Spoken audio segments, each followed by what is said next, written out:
Hola, buenos días. Bienvenidos alumnas, alumnos, alumnes de este curso 2021. Nos vamos a presentar. Soy la profesora a cargo de la Cátedra A, María Alicia Noli. Durante muchos años profesora de esta facultad, egresada de la facultad, profesora de esta cátedra, máster en Derechos Humanos y Derecho Internacional Humanitario, especialista en Derecho Penal. He sido profesora de Historia en esta misma casa durante muchos años, desde el año 84 mi ingreso a la docencia universitaria. Y me asisten 5 aspirantes a la docencia, aspirantes estudiantiles a la docencia, quienes han llevado adelante el aula virtual y otras herramientas que ya van a ir conociendo, y a quienes agradezco desde ya ser parte de nuestra cátedra. Los demás profesores, ustedes van a encontrar los nombres en la página, están trabajando particularmente en la comisión 2. Esta es la comisión número 1. Bienvenidos, bienvenidas, bienvenides al cursado 2021 de la Cátedra A de Derechos Humanos. Mi nombre es Camila Corrales, soy abogada y además auxiliar, y junto a mis compañeras y compañeros vamos a estar acompañándolos y acompañándolas en este nuevo año de aprendizaje que, debido al contexto actual, seguirá siendo de manera virtual. Soy consciente de la existente brecha digital. Es por eso que desde mi lugar me comprometo a facilitarle todos los recursos y herramientas necesarios para que puedan permanecer en la universidad pública. Les deseo un excelente cursado y estoy a su disposición. Hola, mi nombre es María Victoria Paricia, soy abogada y soy auxiliar de esta comisión. Quería darles la bienvenida al cursado de la materia. Hola, mi nombre es Paula Causarano, soy abogada, aspirante a la docencia y voluntaria en Andes en el área de seguridad. Estoy en la cátedra desde el año 2019 y con mis compañeros vamos a estar acompañándolos a lo largo del cursado, siendo un nexo entre los estudiantes y los docentes. Les doy la bienvenida a la cátedra y les deseo muchos éxitos. Mi nombre es Solana, soy abogada y escribana, estoy cursando la especialización en Derecho Penal en nuestra facultad. Me encuentro como voluntaria en Andes, en el equipo de Memoria, Verdad y Justicia, y trabajo en un estudio jurídico. Hace 2 años que estoy como auxiliar en la Cátedra de Derechos Humanos, y este año voy a estar también para acompañarlos en todo lo que necesiten. Hola, soy Rodrigo Saab, auxiliar estudiantil de la Cátedra A de Derechos Humanos, Comisión 1, a cargo de la doctora Alicia Noli. Me presento ante ustedes y les cuento que yo el año pasado estuve cursando la materia en esta misma comisión, en esta cátedra, y tuve una experiencia muy hermosa. La verdad que disfruté mucho del cursado anterior, a pesar de que fue durante una pandemia, como ya todos sabemos. Y bueno, y quería decirles que estoy a disposición de ustedes 24/7 para que cualquier consulta o duda que tengan sobre la materia me acudan a mí. Muchas gracias. Avanzando en la presentación, voy a explicarles que algo que es evidente, notorio, un hecho público y notorio, diríamos los operadores del derecho, que es la persistencia de la pandemia. Es así que este será el segundo año en que no nos resultará posible, al menos por ahora, llevar adelante encuentros tradicionales, presenciales. Vamos a suplir esta complicación con un encuentro de las características del que estamos llevando adelante en este momento, es decir, de manera virtual. Esto tiene algunas desventajas, ya que en el proceso comunicacional, material, físico, aprendemos todos de todos, los docentes de los alumnos de sus compañeros, de manera que por ahí el diálogo es más enriquecedor, pero también vamos a ir encontrando a lo largo del cursado algunas ventajas que quizás quedarán para siempre, al menos en la educación de grado y de posgrado. Son medios que nos permiten acercar las voces de otras personas, y así vamos a tratar de enriquecer nuestras clases con participación de muchos profesores, a veces presenciales, a veces a través de videos, que acompañarán la cursada de la materia. ¿Cuáles son los objetivos generales que nos proponemos al dictar Derechos Humanos en la Cátedra A, Comisión 1? En primer lugar, nos proponemos darles herramientas para que ustedes tengan las destrezas suficientes para no solo aprender, sino poder aplicar estándares de derechos humanos en los distintos espacios en los que actúen, sean estos en el ámbito de la administración, del diseño, de la organización, de la gestión o ejecución de políticas públicas o en ámbitos judiciales, sea en el ejercicio libre de la profesión, sea llevando adelante a través de organizaciones no gubernamentales o por llamados comunitarios algunas demandas en el orden del litigio estructural, sea para que ustedes apliquen esos estándares en un lugar u otro. Queremos que comprendan la dimensión del derecho como una herramienta más para el cambio social. A este objetivo general sumamos otro, que es el fortalecimiento del pensamiento crítico, libre y respetuoso. ¿Por qué hablamos de fortalecimiento? Porque sabemos que está incorporado en la agenda educativa de este siglo XXI, en otros niveles de la educación, en el medio y quizás en el primario, en algunos casos también. Sin embargo, advertimos en las prácticas sociales a menudo la ausencia de la reflexión, que es el elemento central del pensamiento crítico. Nos proponemos, y nos parece que es una tarea de la universidad, colaborar con este desarrollo. Para ello vamos a advertirles de la necesidad de abordar todos los temas en sus diversas facetas, conociendo las múltiples complejidades que presentan, el avanzar y profundizar la información en cada uno de los temas respecto a los cuales resulta interesante tener una opinión, y también en cuanto a estas características de libre vamos a estimular la participación de ustedes de manera que sientan espontáneamente que pueden colaborar para una sociedad más democrática, aportando ideas y también acciones, por supuesto. Pero esa libertad, como ustedes saben, no hay derechos absolutos ni libertades absolutas en consecuencia, tienen límites. Los límites en la construcción y en el fortalecimiento del pensamiento crítico en esta cátedra los vamos a marcar de manera muy fuerte. Ya saben ustedes, porque son conocidos, no se puede hacer reflexión ni alentar la apología del delito. Tampoco vamos a permitir los comentarios negacionistas. Como ustedes saben ya, el negacionismo es un tipo penal en algunos países europeos, sobre todo en Alemania y Francia. No lo admite nuestro sistema jurídico por otro concepto respecto a la libertad de expresión. Sin embargo, el centro de esa figura tiene por objeto ofender y deslegitimar la acción de las víctimas de los genocidios en el mundo. El término se utilizó por primera vez respecto a la Shoah. Esto quiere decir respecto al Holocausto, e implica no solo la negación del suceso, sino de algunas de sus características centrales, como ser respecto a la cifra de víctimas. No vamos a permitir negacionismos.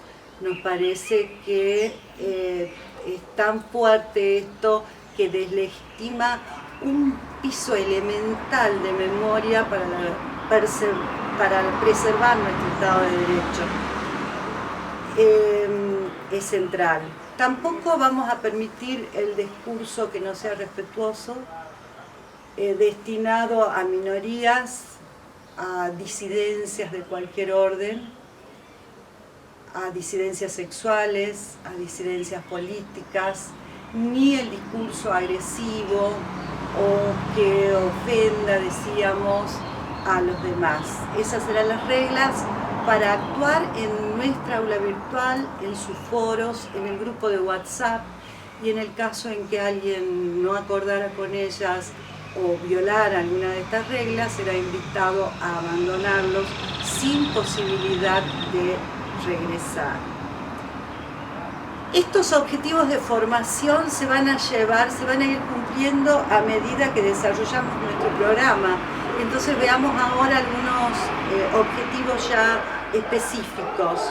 Los objetivos específicos radican, vamos a señalar 3 principalmente.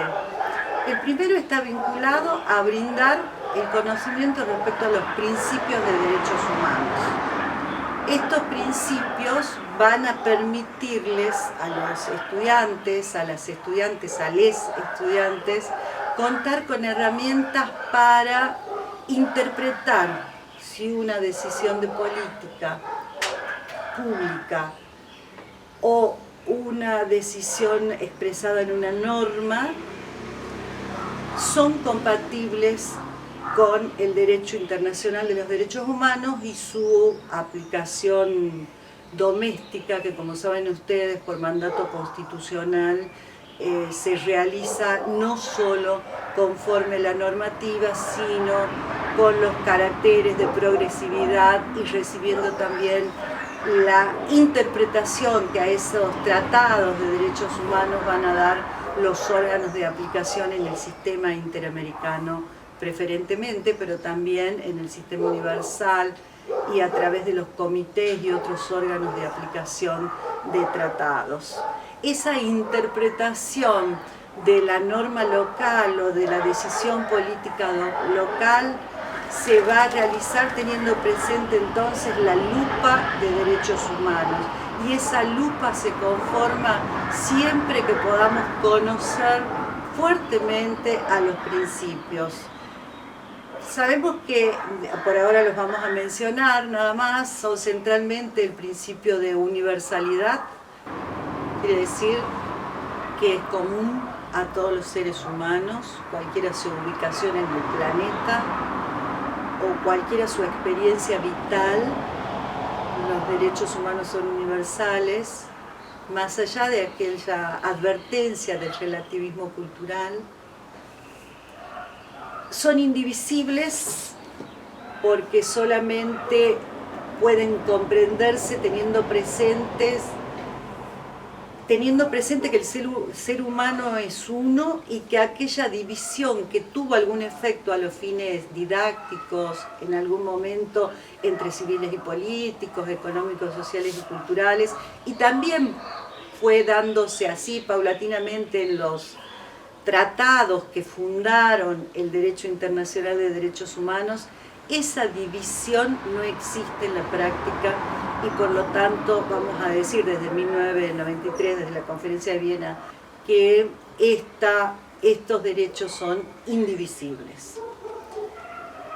También vamos a recordar como un objetivo central en el desarrollo de nuestra materia, vamos a transmitir fuertemente uno de los principios que van incluidos entre los generales del derecho internacional de derechos humanos, que es el principio de igualdad. Vamos a trabajar, nuestro objetivo es que ustedes comprendan la estructura de los derechos humanos como construcción de igualdad. Es decir, esto implica una mirada que de ninguna manera puede ser totalmente teórica. Implica una mirada en la realidad. Si la aplicación de la norma ofrece un resultado que deja en desventaja a algún grupo, esa norma no tiene un impacto igualitario. Y en relación a el tercer objetivo específico es brindarles otra lente. Decíamos, la primera es la lente de derechos humanos, acá hay otra lente. Es la lente de la perspectiva de género. Es decir, brindarles nociones elementos, teorías que les permitan reconocer si esa norma o esa decisión de política pública impactan de igual manera en hombres y mujeres y en otros grupos que integran también la característica de grupos desventajados en razón de género, como son las diversidades sexuales en general, o el colectivo LGTBI, o últimamente hay un gran movimiento con los grupos transgéneros y algunos logros, como la última ley de trabajo formal, por ejemplo.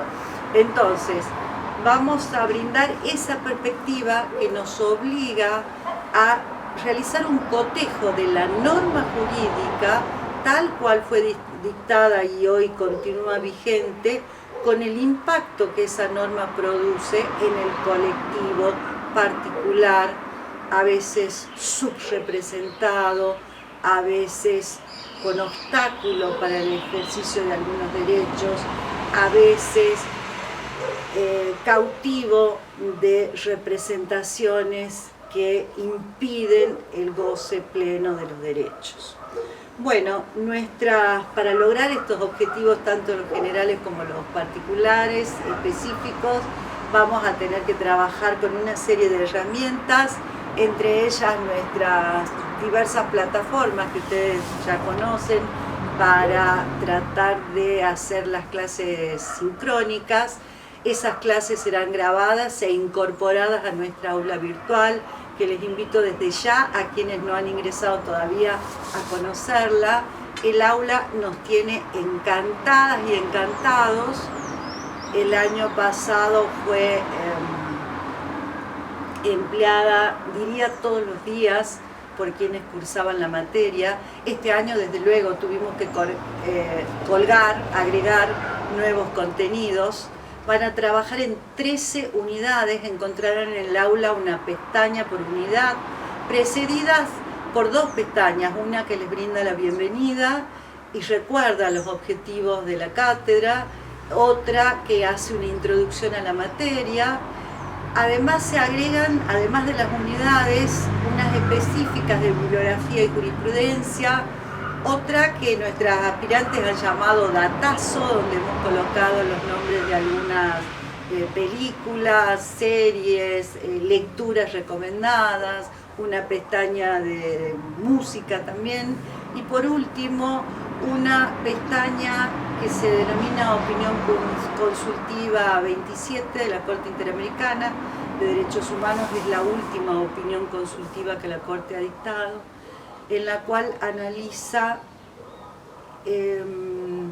la discriminación a la mujer en relación a temas de libertad sindical, acceso al trabajo.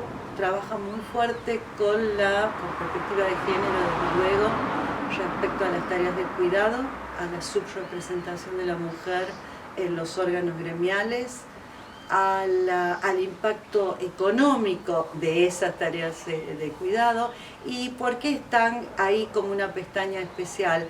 Porque nuestros alumnos del cursado 2019 trabajaron en el ámbito de esta cátedra con un amicus curiae dirigido a la Corte Interamericana. Ese amicus fue defendido, diríamos, en una audiencia en el año 2020, que se realizó de modo virtual, y recién este año, en el mes de mayo, la Corte hizo circular ya la opinión consultiva en el mismo cuerpo, pero se notificó recién los últimos días del mes de julio de este año 2021 a la Comunidad de América Latina de Derechos Humanos, a los estados partes que habían hecho ir su representación, a la Comisión Interamericana, que había sido quien realizó la presentación ante la Corte, y a las instituciones académicas que, como la nuestra, hemos participado en esto. Entonces les exhortamos a que lean. Ya saben, el lenguaje inclusivo no es obligatorio, tiene una pretensión de visibilizar que, bueno, esto que, como señalaba Hannah Arendt, No es verdad lo que dice el artículo 1 de la Declaración Universal de Derechos Humanos, que dice las personas nacen libres e iguales. En la base de los derechos humanos está el reconocimiento de las diferencias. Nacemos diferentes, la igualdad es una pretensión en el espacio de lo público que se realiza a través de la ley y de las políticas públicas. La igualdad es una construcción y la igualdad va inexorablemente unida al reconocimiento de los derechos humanos. Bien, entonces planteados los objetivos vamos a abordar brevemente hoy, solo para integrar esta clase de bienvenida, qué son los derechos humanos. Los derechos humanos son, según aquella tradicional definición, los que en razón de la dignidad pertenecen a todos los seres humanos. Bueno, que en los derechos humanos la base es la dignidad de la persona para el reconocimiento, es verdad. Y también es verdad que pertenecen a todos los seres humanos. Lo que nos pone un poco en crisis es si, en razón de la dignidad, son reconocidos a todos los seres humanos. ¿Por qué? Porque, bueno, justamente el origen de los derechos humanos, como una adquisición del siglo XX, arranca después de la violación masiva de derechos humanos producidos por los estados, ya avanzada la modernidad, los estados del siglo XX, que habían reconocido en el proceso constitucional de esa modernidad a los derechos de los ciudadanos, a las libertades, a la libertad de expresión, a la libertad de creencias, a la libertad ambulatoria, al derecho de propiedad, al derecho de residencia, al derecho de circulación. Y sin embargo, esos estados, en lo que Hannah Arendt llamaría el quiebre de la razón, quiebran la línea de la modernidad y la línea de la razón que había apostado muy fuerte al progreso, al valor de la ilustración, al valor definitiva del razonamiento. Esto se había quebrado. Los estados que en teoría y en sus cartas constitucionales reconocían la dignidad y los derechos de los ciudadanos, en la práctica son los mismos que permitieron o impulsaron las prácticas de terrorismo en Alemania, Polonia, Francia, Italia, gran parte de la Europa del siglo XX, fundamentalmente. Esto no tenía nada que ver con la Segunda Guerra Mundial. El proceso, como ustedes saben, se inaugura en los 30 tempranos, en el 33, en plena República de Weimar, y es progresivo, comienza sacando, fíjense, del espacio de lo público primero a los grupos de izquierda, no era raro, a los miembros del Partido Comunista, después a los judíos. Fíjense que muchos profesores universitarios, de manera temprana, como Kelsen, el famoso Kelsen, padre del positivismo jurídico que estudiamos en nuestra facultad, muy fuerte en las distintas carreras de Derecho. Kelsen, decano de la Universidad de Colonia, de la Facultad de Derecho de la Universidad de Colonia, Alemania, fue desde luego excluido de la enseñanza y tempranamente pudo exiliarse, viajar y pedir asilo en Estados Unidos. No fue la suerte de otros colegas, y volviendo a Hannah Arendt también filósofa política que luego terminó en Estados Unidos, como muchos de los judíos que deben abandonar Alemania, por ejemplo, u otros lugares de Europa, en este caso Alemania también. Hannah Arendt advierte, vive algunas prácticas del propio holocausto en su propia persona, en el claustro universitario, en la familia, está internada en un centro de detención, de internamiento. Ella dice los países amigos nos llevan a los centros de internación también. Y bueno, hasta que logra salir de Europa y estar en Estados Unidos. Y ella escribe una obra que es central para conocer este proceso, que se denomina Los orígenes del totalitarismo, y en esa obra va a puntuar qué sucedió, por qué los derechos de la modernidad, esos derechos del hombre y del ciudadano que habían sido creados, que ya en el título excluían a la mujer, por qué no eran suficientes. Dice, no son suficientes porque después de la Primera Guerra hay una serie de minorías que quedan deambulando, de grupos apátridas, y los estados comienzan a no reconocer sus nacionalidades. Y en el caso de los judíos alemanes, lo primero que ocurre es que se los designa ciudadanos de segunda categoría. Las leyes de Nuremberg, precisamente, que son sucesivas y que van paulatinamente privando de derechos a los judíos,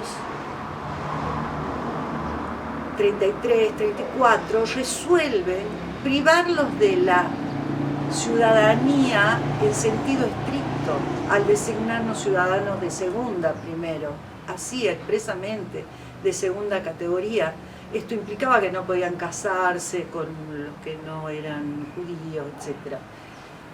Bueno, y la persecución va, esto implica que no pueden ocupar esos cargos de docentes universitarios, implica también que deben abandonar los bancos de la plaza, es decir, abandonar sus prácticas mercantiles, van a ser objeto de incesante persecución. Entonces Hannah Arendt, ¿qué dice? La condición humana, basada en la dignidad humana, no garantiza los derechos humanos. Los derechos humanos necesitan algo más, necesitan un vínculo político, necesitan un reconocimiento del Estado. Por eso concluye que los derechos humanos radican en el reconocimiento a cada persona de su derecho a contar con derechos. Y ese reconocimiento, o sea, la frase el derecho a tener derechos, lo realizan justamente los sujetos jurídicos pasivos de esta relación jurídica, que son los estados. Los estados, miembros del derecho internacional, y en particular en este caso de la rama Derecho Internacional de Derechos Humanos, son los responsables de tutelar los derechos humanos. ¿Y quiénes son los sujetos de derecho, los sujetos activos, los sujetos que los ejercen? Todas las personas sometidas a la jurisdicción de los estados.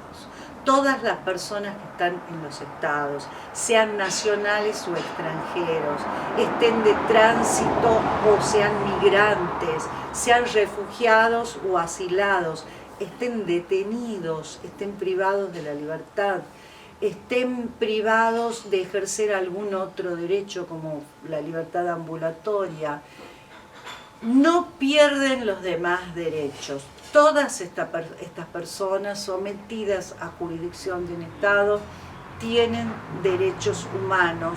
Para ellos, después del Holocausto, bueno, después de la Segunda Guerra finalizada, como ustedes saben, se crean estas instancias internacionales, la Organización de Naciones Unidas en el ámbito universal, la Organización de Estados Americanos en el ámbito americano, otras instancias en Europa y posteriormente en África. Entonces, incipientes instancias en el mundo árabe también.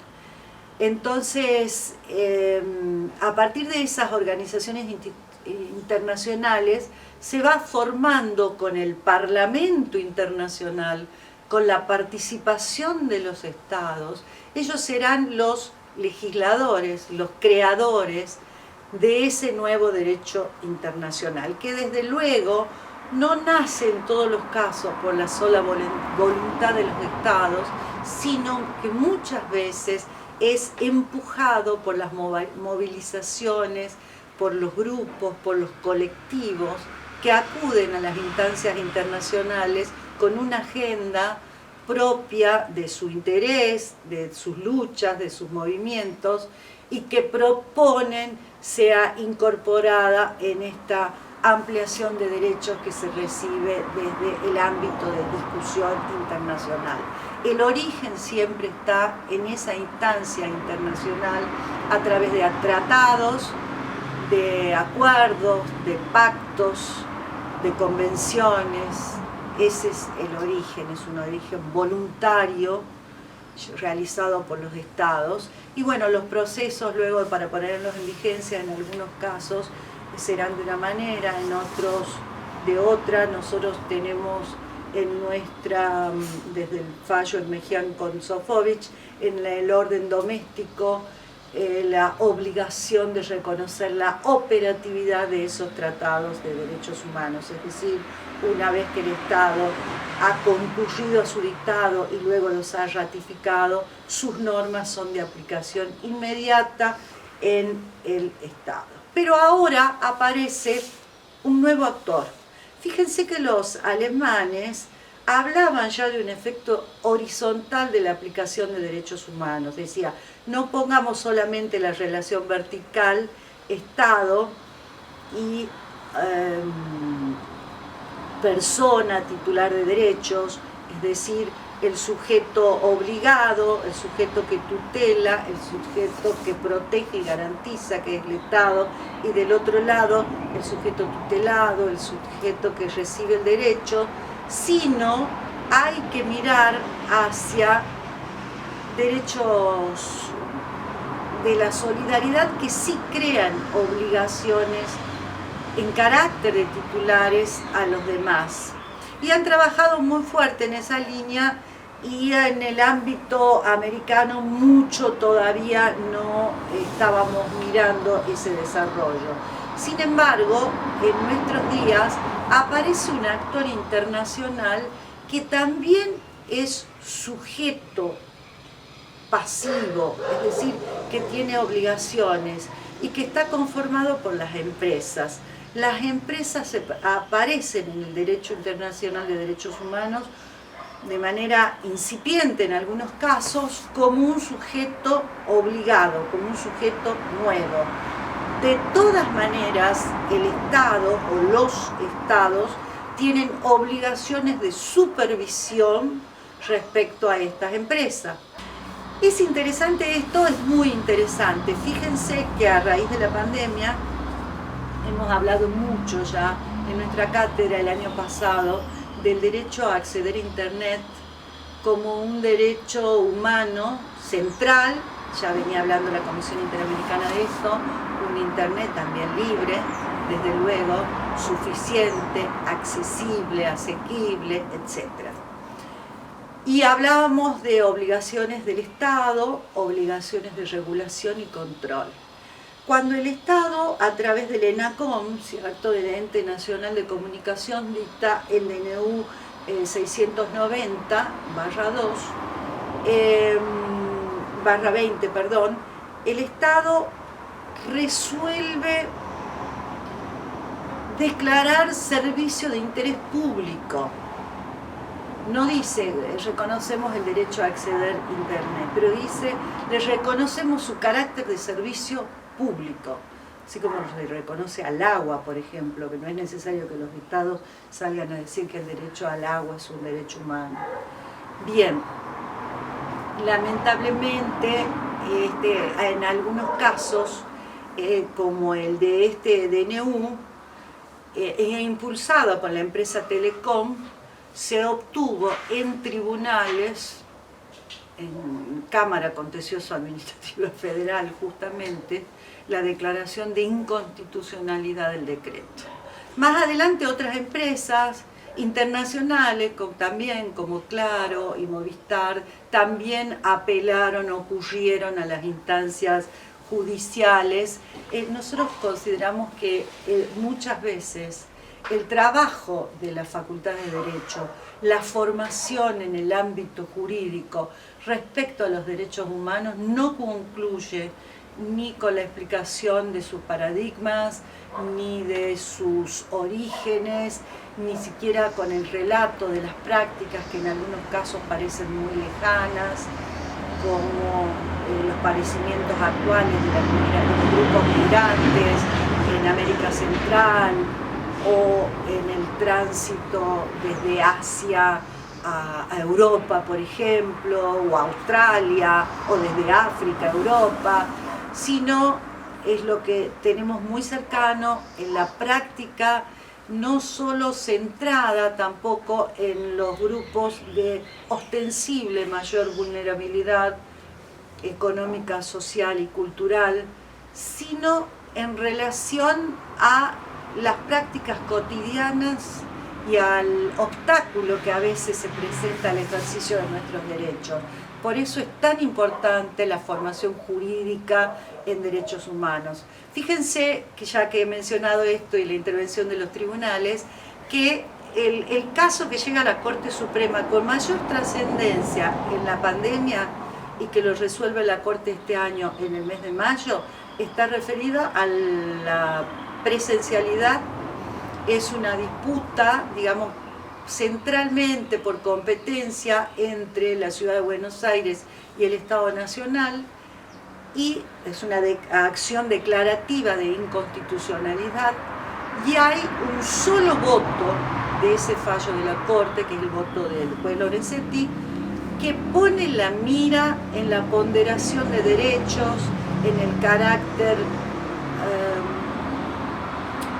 digamos, no absoluto de los derechos humanos, en la posibilidad del Estado, en el reconocimiento de la posibilidad del Estado de restringir en determinados contextos algunos derechos, en el juego de ponderación entre el derecho a la vida y el derecho a la educación, y el resultado puede o no satisfacer a alguna de las partes en ese litigio, pero digamos ha hecho una mirada respecto a cómo se ponderan los derechos humanos cuando debe tomarse una decisión de la envergadura que se había tomado, y que desde luego fue la posibilidad que tenía la Corte de expresarse sobre, como lo hace ese voto, sobre la Declaración 1 del 2020 de la Corte Interamericana de Derechos Humanos, y sobre otra normativa que los demás miembros de ese Tribunal Mayor de Argentina no evalúan. Tenemos a diario situaciones en las que es posible aplicar la dimensión jurídica de los derechos humanos. No queremos que de ninguna manera esto se agote en una comprensión teórica. Necesitamos que todos ustedes puedan empezar a pensar en clave de derechos humanos y acotar este universo que yo misma tengo dificultades en el lenguaje a veces para expresar, y poner la lupa de género de manera permanente en la comprensión del disfrute de todos los derechos. Tenemos mucho más para hablar, lo vamos a hacer a lo largo del año. Hasta luego. Para la próxima clase pueden ir leyendo algún material de la primera unidad. Va a resultar muy interesante que ustedes puedan disfrutar la nueva clase luego de esas lecturas. Elijan ustedes entre el material obligatorio para la unidad 1. Muchas gracias.